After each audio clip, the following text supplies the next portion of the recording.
Salut tout le monde, recoucou à ceux qui étaient sur le live précédent. Et bienvenue à ceux qui s'intéressent au vrai sujet, voilà, qui concerne la géopolitique et le monde qui nous entoure. On quitte un petit peu les gossips et on parle des choses un petit peu plus concrètes et un petit peu plus graves que les histoires de Sarah Frézou et ses ruptures amoureuses. Coucou Rachel, coucou Lechi, coucou Cripsy, coucou The Sky Blue. Ça me fait toujours plaisir de voir qu'il y a des curvistes, même s'ils sont beaucoup moins nombreux, qui s'intéressent à des sujets un petit peu plus sérieux, voilà, que les gossips. J'adore les gossips, hein, mais j'aime bien aussi qu'on parle de des choses qui sont un peu plus terre à terre. Voilà, ok. Aujourd'hui, on va parler d'une folle rumeur qui est en train de circuler depuis 2-3 jours sur les réseaux sociaux. Je dirais même une semaine. Ouais, environ une semaine sur les réseaux sociaux. Qui est la suivante. Netanyahou serait mort et Israël essaierait de le cacher, notamment le Mossad.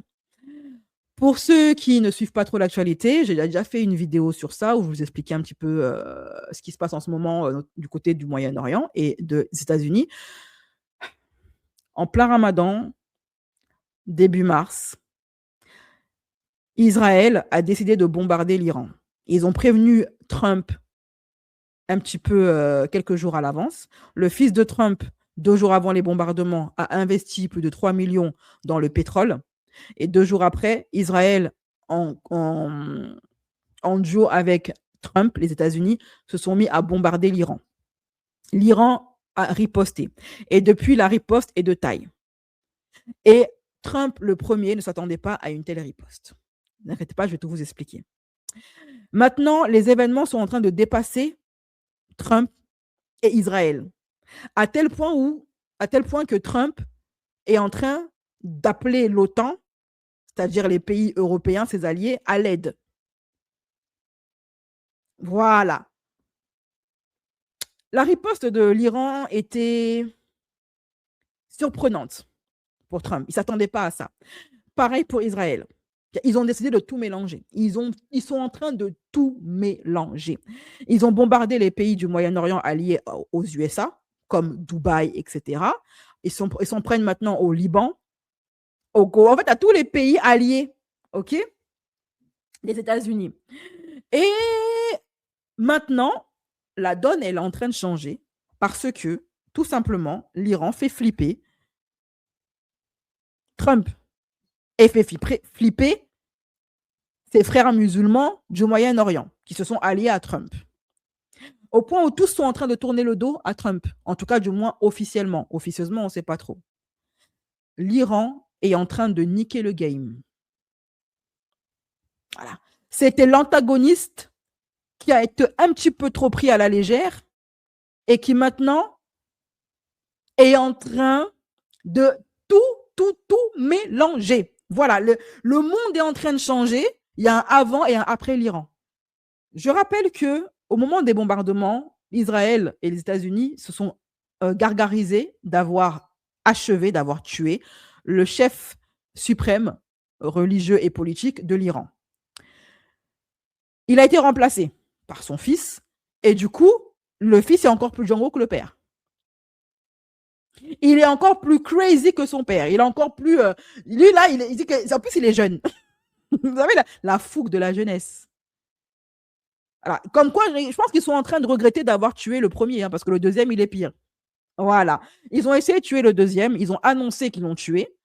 Sauf que maintenant, il y a une autre mort d'un guide suprême qui est annoncé par les réseaux sociaux et par l'Iran. C'est celle de Netanyahou, le premier ministre israélien qui est à la base de tout ça. Hein, qui a commencé tout ça. D'ailleurs, il a bombardé une école de jeunes filles en Iran.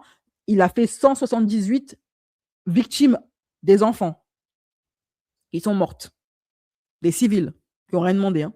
OK. Donc, depuis, l'Iran est fâché et ils disent que maintenant, ils vont tout whip in. Que le temps des négociations, des machins, c'est terminé. Trump a essayé de négocier avec l'Iran pour que l'Iran s'arrête. Il a même essayé de négocier avec une milice là, iranienne pour leur dire que ils se retournent contre le gouvernement et qu'ils arrêtent de se battre contre Trump. Les Iraniens ont dit non.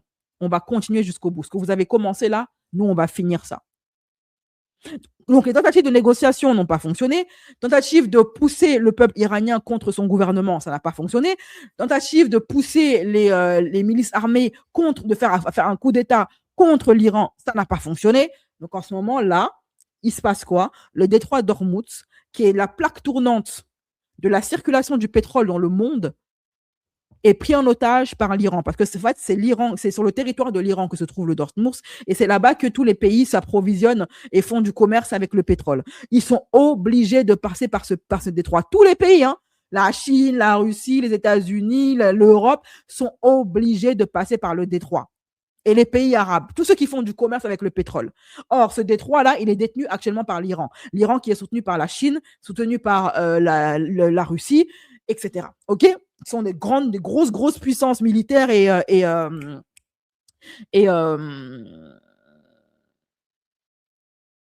nucléaires. La Corée du Nord a également annoncé qu'elle soutient l'Iran, bec et ongle, que maintenant c'est du vrai. C'est-à-dire que si les Israël ou quoi essayent d'appuyer sur le bouton, eux, ils appuient sur le bouton. Voilà. Tonton Kim Jong-un est entré dans le game. En tout cas, en ce moment, c'est gâté. Pour l'axe, il se retrouve de plus en plus isolé parce que tout le monde a tourné le dos à Trump. L'Europe, l'OTAN tourne le dos à Trump. Personne veut Parce que là, maintenant, Trump, il est en train d'appeler au secours l'OTAN pour qu'il l'aide à débloquer le détroit d'Ormuz. Sauf que les pays ont dit non. L'Allemagne, elle a dit non. La France, Macron, il a dit non. Je vous mets ici la vidéo de Macron qui dit non. Je suis désolé, hein. Boy, c'est ton problème. En tout cas, je vais vous mettre le jingle et ensuite, on commence.